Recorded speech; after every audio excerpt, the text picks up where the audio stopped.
여러분 안녕하세요. 저는 지금 눈이 쏟아지고 있는 세종시에 거주하는 30대 후반의 여자입니다.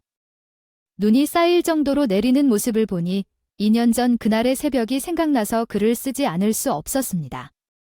그날도 이렇게 눈이 많이 쏟아져서 바닥에 눈이 소복히 쌓인 채였어요. 바닥이 미끄러울 줄도 모르고 시장을 얻고 서둘러 달렸었는데 어느덧 시간이 이렇게나 흘러버렸네요. 도대체 무슨 일이 있었길래 눈이 내린 추운 겨울 시장을 얻고 뛰었나 싶으시겠지만 지금까지 제 이야기만 들으면 제가 마무리하고 있는 영웅처럼 시장을 구해내고 있는 것처럼 보이실 것입니다. 하지만 사실 그날 제 등에 엎여있던 시장이 저의 목숨을 살려주셨습니다. 그래서 저는 그때부터 지금까지 결초보은이라는 사자성어를 가슴에 새기고 시모를 정성을 다해 모시고 있습니다. 추운 연말, 제가 훈훈하고 따뜻한 제 사연을 여러분들께 들려드리겠습니다. 사연을 듣다 보면 열이 뻗치는 부분도 있으시겠지만 제 이야기를 끝까지 들어주시기를 바랍니다. 어릴 때 우리 집은 말 그대로 정말 찢어지게 가난했습니다. 얼마나 가난했는지 선생님들도 가난한 저를 싫어하셨고 대부분의 친구들이 제 곁에 오지 않으려 했죠. 가난한 사람에게는 무슨 특유의 냄새가 나는 건지 아무리 깨끗이 씻고 다녀도 친구들은 저를 멀리했습니다. 그래서 초등학교 때부터 나와 친한 친구들은 모두 저와 같이 가난한 친구들이었는데 중학교에 진학해도 마찬가지였습니다. 얘야, 있지. 안준호, 너희 둘 다 우유 신청 안 하는 거야? 나 이제 선생님께 우유 신청서 제출한다. 우리 둘은 우유 신청 안 해도 선생님께 신청서 제출해도 될 것 같아. 또 너희 둘만 안 해? 아, 됐어. 혼자 안 하는 것보다 둘이 안 하는 게 차라리 더 낫지? 얘야, 이러다가 너희 둘 단짝 되겠다. 중학교에 들어가니 같은 반에는 저만큼이나 가난한 남자친구 한 명이 더 있었습니다. 그것이 바로 지금 제 남편이었죠. 처음에는 성별이 달라서 그런지 말 한마디 나누기도 힘들었고 친해질 기회가 자생기지 않았는데 한 번은 제가 친구들에게 심하게 놀림을 당한 적이 있었습니다. 얘야, 이지혜야, 너 제발 와이셔츠 좀 하나 새로 사라. 옷이 왜 이렇게 누래? 너 그거 입고 다니기 쪽팔리지도 않아. 너희 집엔 와이셔츠 살 돈도 없어. 그니까 말이야, 아무리 거지여도 그렇지. 3만 원도 없단 말이야. 너 와이셔츠 이거 하나밖에 없어서 일주일 내내 이걸로 돌려 입지. 진짜 더럽고 냄새나. 같은 반 여자친구들이 제 교복 와이셔츠가 더럽다며 저를 괴롭히고 있을 때였습니다. 엎드려서 자고 있던 제 남편이 갑자기 자리에서 일어나더니 저희 곁으로 다가와 나를 구해주셨습니다. 너는 애들이 괴롭힐 때마다 왜 항상 한마디도 못하고 가만히 있는 건데 내가 그들한테 뭘 그렇게 잘못했어? 가난한 것이 죄라도 되니 제발 당당하게 좀 굴어. 애들 말대로 돈도 없고 더러운 일이 사실이니까 나가 뭐 더 할 말을 쫓겠어? 그래도 구해줘서 고마워, 준호야. 앞으로 한 번만 더 가만히 있으면 내가 그들을 가만히 두지 않을 테니까 그렇게 알아. 같은 반 친구들은 남편과 나가 친하게 지내는 모습을 보며 자기들끼리 비웃기도 했지만 나는 나의 편을 들어준 친구가 한 명이라도 있다는 것에 감사했기에 친구들의 비웃음은 아무런 영향도 주지 않았습니다. 한 학년이 되었을 때 남편과 다른 반으로 헤어지게 되었는데 그때 남편이 이렇게 말했습니다. 가난은 죄가 아니니까 제발 기죽어서 다니지 말고 당당하게 어깨를 펴고 다녀. 내가 위축되면 친구들은 더 놀리고 싶어 할 거야. 내가 당당하면 친구들은 너를 괴롭힐 수 없다는 것을 명심해. 그리고 누가 괴롭히면 언제든지 나에게 말해. 남편의 한마디 덕분에 다음 학년에 올라가면서 친구들로부터 놀림을 당하지 않을 뿐만 아니라 많은 친구들을 사귈 수 있었습니다. 진심으로 남편 덕분에 중학교 생활을 즐길 수 있었습니다. 무사히 마칠 수 있게 된 것밖에 없었어요. 그러다가 남편과 저는 고등학교에 진학하면서 연락도 끊기고 완전히 헤어지게 되었습니다. 그런데 남편을 다시 만난 건 성인이 되고 나서였어요. 너 혹시 세종중학교 출신인 이지혜야? 아니야, 너 나 알아보겠어. 성인이 되고 나서 동네 호프집에 들른 적이 있었는데 다소 낯선 얼굴의 젊은 남자가 제 이름을 불러 붙잡았습니다. 모자를 써서 처음에는 누구인지 알아보기가 쉽지 않았는데 자세히 보니 남편이더군요. 설마 너 안준호야? 너 안주던 맞지? 세상에, 너 도대체 어디서 어떻게 지냈어? 나 너 엄청 궁금해하고 보고 싶어 했었단 말이야. 아, 정말 반가워. 준호야, 나도 널 보고 싶었어. 잘 지냈니? 어쩜 달라진 게 하나도 없니? 언제든지 시간이 되면 우리 함께 술이라도 한잔하자. 그때 남편은 군대에서 전역했고 나는 동네 은행에서 계약직으로 일하고 있을 때였어. 거의 78년 만에 우리가 만나게 되었을 때 서로가 얼마나 반가웠는지 거의 매주 주말마다 만나서 술을 마시며 이야기를 했어. 준호야, 중학교 때 내가 없었다면 정말 버티지 못했을 거야. 이제 와서 말하지만 나는 그때 너를 좋아했었어. 그래서 너가 여자친구를 만나면 얼마나 걱정했는지 모를까? 나는 그때 너에게 멋진 말들을 장황하게 할 준비가 되어 있었는데 늘어놓긴 했지만 사실 나도 너랑 비슷한 생각을 했었어. 나 같은 고아는 친구도 사치고 여자친구는 당연히 꿈도 꾸면 안 된다고 생각했었지. 그리고 고아인 나랑 누가 만날 생각을 하겠냐. 천사가 아닌 이상 그럴 일은 없어. 준호도 고아였어. 왜 나 그동안 몰랐지? 너 왜 나한테 고아라고 말 안 했었어? 저는 성인이 되고 나서야 남편이 고아였고 성인이 되기 전까지 보육원에서 자라온 것을 알게 됐습니다. 왜 말 안 했냐는 저의 물음에 남편이 깜짝 놀라며 대답했습니다. 뭐야, 너 나 고아인 거 몰랐어? 너만 몰랐던 거 아니야? 우리 학교 전교생이 다 아는 사실이었는데 나랑 제일 친한 너만 몰랐다고. 나 진짜 몰랐어. 나한테 말해준 사람도 없었고 너도 나한테 말 안 해줬잖아. 나는 당연히 내가 알고 있는 줄 알았지? 너만 몰랐다고 하니까 되게 웃기네. 그렇게 남편과 저는 좋은 친구 사이로 우정을 쌓아가고 있었습니다. 남편을 다시 만난 지 한 2년 정도가 지났을 쯤이었어요. 준호야, 우리 아버지 이번에 아주 큰 계약 따내셨대. 아버지 말로는 투자도 더 받을 것 같고 잘만 되면 1년 안에 우리 집 빚 다 갚을 수 있을 것 같대. 아, 지혜야, 정말 잘 됐다. 너희 아버지 똑똑하시고 끈기가 대단한 분이셔서 반드시 성공해내실 줄 알았어. 정말 축하한다, 지혜야. 그동안 너랑 너희 가족들 정말 고생 많았어. 아빠가 내년에 대학도 보내줄 수 있다고 하더라. 가고 싶으면 가라고 했어? 그리고 다음 달에 아파트까지는 아니더라도 빌라로 이사 갈 수 있을 것 같아. 엄마가 지금 집을 알아보고 다니고 있어? 진짜 잘 됐지? 신인 나이는 저를 갑자기 남편이 진정시키기 시작했습니다. 자기도 중요하게 할 말이 있다면서 그렇지 않아도 나도 오늘 너한테 좋은 소식 전하려고 보자고 했던 거야? 나 있잖아. 며칠 전에 친부모님들한테 연락을 받았어. 나한테도 아버지랑 어머니가 계시다고. 정말, 정말이야. 아버지랑 어머니가 너를 다시 찾아오신 거야? 너무 잘 됐다, 준호야. 응, 그래서 나는 다시 가족들의 품으로 돌아갈 수 있을 것 같아. 내가 어떤 이유 때문에 보호소에 버려진 것인지 이유를 알아야겠지만 어찌됐든 다시 가족들의 품으로 돌아갈 수 있다는 사실이 너무 기쁘다. 쥐구멍에도 벼디 들 날이 있다고 하는 말처럼 우리에게도 좋은 일들이 생겨나기 시작했다. 그날 남편과 함께 서로를 축하하며 밤새 술을 마셨고 우리는 연인이 되었다. 남편은 부모님께서 계시는 지역으로 이사를 가게 되었고 나는 아버지의 도움으로 사업에 성공한 후 대학에 진학하게 되었다. 준호야, 너도 대학에 가고 싶지 않아?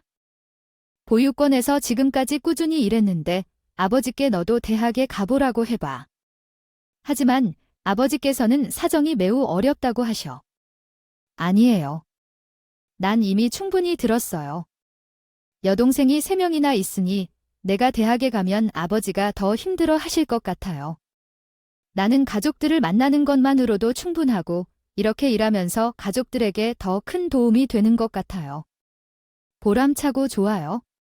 남편의 일상은 친부모님들을 다시 만나도 크게 변하지 않았습니다.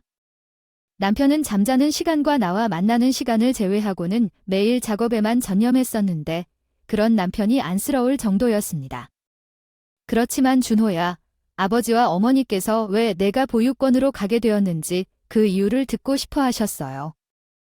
태어날 때 집안 사정이 많이 어려웠다고 해서 아버지가 나를 아버지의 사촌형 집으로 보내주셨는데 그 사촌형이 아버지한테 전혀 말도 없이 나를 보육원에 버리고 도망쳤다고 하셨는데 뭐라고 그럴 수 있지만 솔직히 말해 무슨 말인지 이해가 안 돼.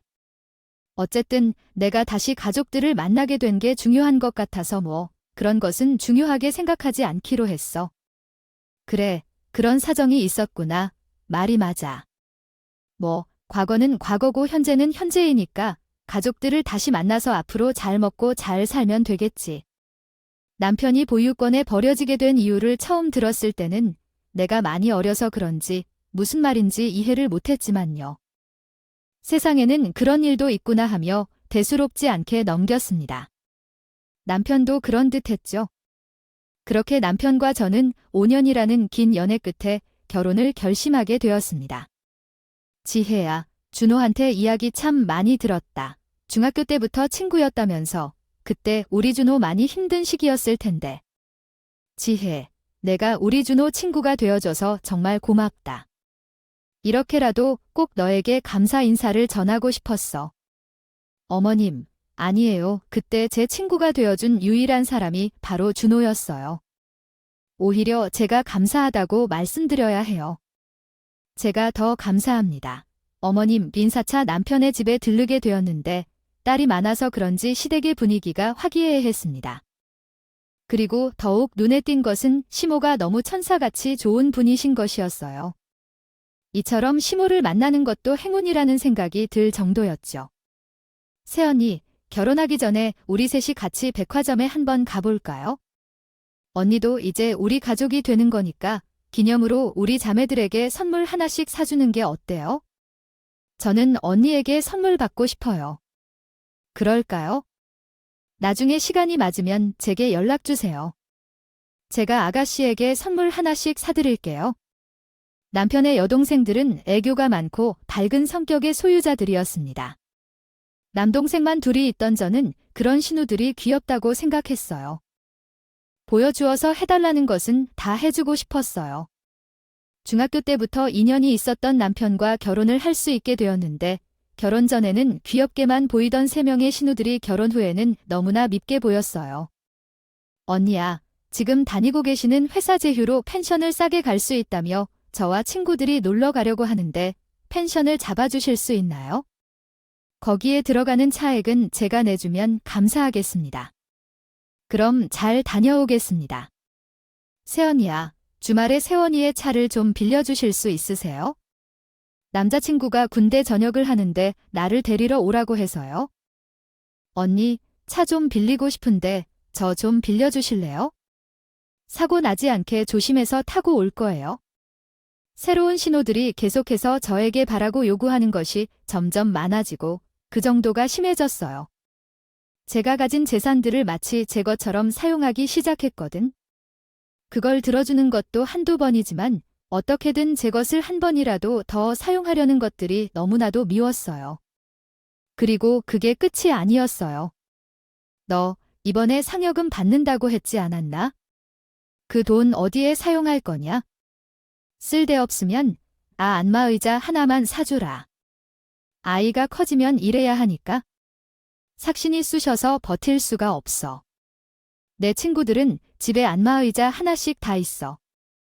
있는데 나만 없는 것 같더라. 아버지께서 이 사람 이번 상여금을 받으신 거예요. 저축한다고 이미 통장에 넣어두셔서 없어요? 안마의자는 다음에 제가 사드릴게요. 참 우상여금이 나오면 시댁에 돈을 쓸 생각을 해야겠죠. 그걸 바로 통장에 넣으면 안 된다고 생각해요. 내가 너한테 이렇게 뭐 사달라고 할까봐 바로 통장에 넣은 게 아니에요. 아버지께서. 이번에 아버지의 병원 치료 비용 300만 원이 이 사람이 내주셨었죠. 그러니까 안마의자는 다음에 받을 수 있는 걸로 하고 너무 서운해하지 마세요. 사실 시누이 신호는 봤을 때보다 더 많이 들어갔어요. 더 많이 들어간 거죠? 무슨 돈 뽑아가는 기계도 아니고요. 시부는 저에게 이것을 사달라고 요구했고 그 앞으로 나오는 병원비는 제가 내는 것이라고 생각하셨는지 병원에 가실 때마다 저를 끌고 가셨습니다. 지혜야, 나는 정말 너에게 미안해. 너희 아버지랑 시어머니들 때문에 내가 많이 고생할 것 같아. 내가 모아둔 돈이라도 있으면 내게 갚으면 좋을 텐데 그런 것도 없고. 그렇다고 그 인간들을 말릴 힘도 없어서 정말 너에게 너무 미안해. 어머니, 왜 미안해하세요? 저한테 미안해할 필요 없어요. 그리고 너무 힘들어지면 제가 안 하면 되는 거니까 어머니는 절대 미안해하지 마세요. 차라리 내가 너에게 잘해줄 테니까 내가 조금만 참고 이해해 주기를 부탁하고 싶어. 나는 무조건 내 편이니까 내가 뭐를 하든 내 편에서 도와줄 테니까. 너에게 도움이 될지는 모르겠지만 내 진심이 내게 전달되었으면 좋겠어. 날이 갈수록 심해지는 신우들의 선을 넘는 요구와 시부의 식자질로 스트레스를 받긴 했지만 저는 시모 덕분에 버텨낼 수 있었습니다. 시모를 보면 내가 참아야지, 내가 참고 견뎌야지라는 생각이 절로 들었거든. 그리고 남편과 결혼 후 2년 정도가 지난 때 남편이 다니던 회사를 그만두고 우리 친정 아버지의 회사로 들어가기로 했습니다. 그 사실을 시부가 알게 되자 시부가 갑자기 발작을 일으키듯이 화를 내셨습니다. 아닌데 왜 아들이 왜 장인 밑에 들어가야 하는지, 그 회사가 우리 아들에게 넘겨줄 계획도 없는데 왜 거기에 들어가야 하는지 물어본다고 우리 준호를 부려먹으려는 모양이야. 맞지 세아야? 내 입으로 직접 말해봐라. 아버님께서 다니던 회사보다 우리 아버지의 회사로 들어와서 일하는 게 더 안정적이고 뎃을 더 번다고 생각해서 아버지가 도와주려고 했다고. 아버지는 절대로 사위를 부려먹는 사람이 아니에요.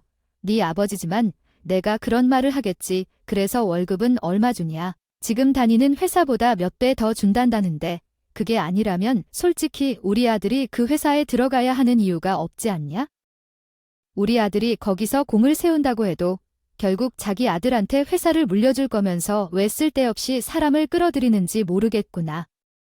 시부는 우리 친정 아버지가 남편을 부려먹는다고 펄쩍펄쩍 뛰시면서도 월급으로 얼마나 주는 거냐며 집요하게 캐물으셨습니다. 아버지, 장인어른 회사에 들어가는 게 저한테도 좋은 게 맞아요. 장인어른 회사가 기술로 먹고 사는 회사라. 똑똑한 사람 아니면 절대 들어갈 수 없는 회사인 거 아버지도 아시잖아요. 그런 곳에 제가 어떻게 들어가서 공짜로 기술을 배우면서 일을 하겠어요? 그리고 장인어른이 저를 챙겨주시려고 부르셨어.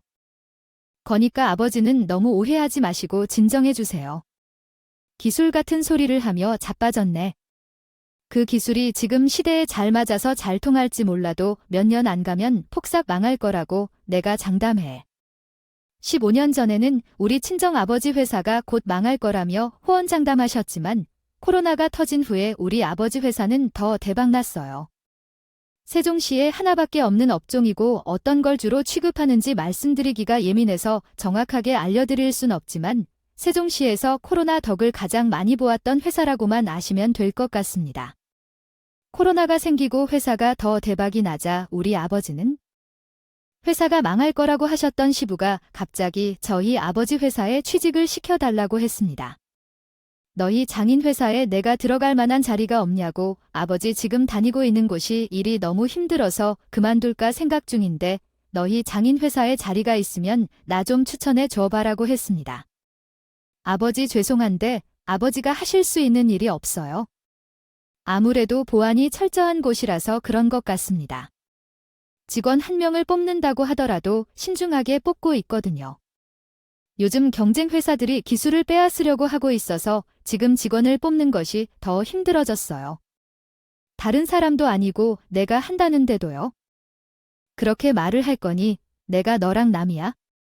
내가 사돈 회사에 들어간다는데 아이 신원이 보증되고 그래야 되는 거니까 말야. 자식이라는 놈이 아버지한테 그렇게밖에 말을 못하네. 경비 일절이라도 내놓으라는 말이야. 그거라도 하겠다고 내가 아예 아버지, 이건 제가 해드리고 싶다고 해서 해드릴 수 있는 게 아니에요. 그리고 아버지, 지금 다니는 회사 잘 다니고 계셨으면서, 왜 갑자기 장인어른 회사로 나가시겠다는 거예요? 출퇴근 거리만 해도 1시간 걸리는데 어떻게 다니시려고요? 어떻게 노력을 해도 시보를 저희 아버지 회사에 취직을 시켜드릴 수는 있겠지만 남편은 그렇고 싶지 않은 듯 했어요. 그래서 저도 굳이 나서지 않고 가만히 있었습니다. 시아버지가 저에게 화살을 돌렸는데 그 놈은 장인이란 말을 못하는 것 같습니다. 세아가 내가 너희 아버지한테 직접 말해서 내가 일할 만한 한 자리 하나만 내어달라고 해봐라. 청소부 자리라도 좋으니 내가 힘 좀 써봐라. 내 며느리로서 그 정도는 할 수 있지? 아버님, 저는 회사 일에 대해서는 전혀 모르고 저보다 남편이 더 잘 알아서 남편이 그렇다면 저도 그런 줄로만 알고 있어요. 그리고 제가 무슨 힘이 있겠어요? 너 쥐새끼 마냥 지금 아주 잘 빠져나가고 있구나.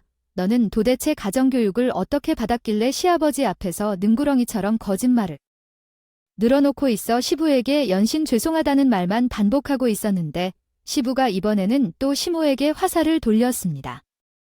결혼 후 꽤나 익숙한 과정이었죠. 저한테 뭐라고 하다가 안 먹히면 시부는 마지막에는 꼭 시모에게 탓을 돌렸습니다. 당신이 도대체 시어머니가 되어서 며느리 교육을 어떻게 시켰길래 며느리가 시아버지한테 거짓말을 일삼고 눈을 똑바로 쳐다보고 대꾸를 하냔 말이야. 당신이 그러고도 이 집 안방 주인이라고 할 수 있어? 당신은 부모로서 자격이 없어도 한참 없어. 여보, 애들이 그렇다면 그러다가도 뭔지 아냐. 아침 일어나기부터 시작해서 애들을 보살피는 것까지 거절하는 게 얼마나 힘들고 불편할까요? 지금 다니고 계신 회사도 그렇게 나쁘지 않으니까 계속 다니는 것이 어떤가요? 내가 친절한 마음으로 도와주려고 하는데 왜 그것을 거부하는 건지 알 수 없어요? 얼마나 훌륭한 회사인지 사람들을 엄격하게 선발하고 들어오게 하지 못하게 막는다는 말이에요. 당신의 처마가 어디서 남자매한테 부탁을 안 듣고 며느리를 두들겨대게 생각하던가요? 그렇게 했는데도 당신을 내 아내로 부르는 것이 가능할까요? 내가 부단히 쫓겨나고 싶어하는 것이 당신을 화나게 해서 일어난 일이야. 시부모를 우롱하고 강압하는 것을 더 이상 지켜보고만은 할 수 없어서 나는 더는 견딜 수 없어 시부모와 단둘이 지내게 되었습니다. 말했습니다. 어머님, 우리 집으로 가실래요? 아버지가 어머니에게 막말을 하시고 막대하시는 것을 보니까 제가 불안해서 어머니만 두고 가기가 힘들어요. 어머님, 그냥 우리 집에서 머무르세요. 내 집이 여기인데 어디로 가겠어요? 그리고 내가 따라가면 너희 아버지가 난리를 일으킬 거고 정말로 집에서 쫓아낼지도 몰라요. 내가 어떻게든 너희 아버지 차에 박살낼 것 같으니 걱정하지 마세요. 걱정 끼쳐서 정말 미안해, 지혜야.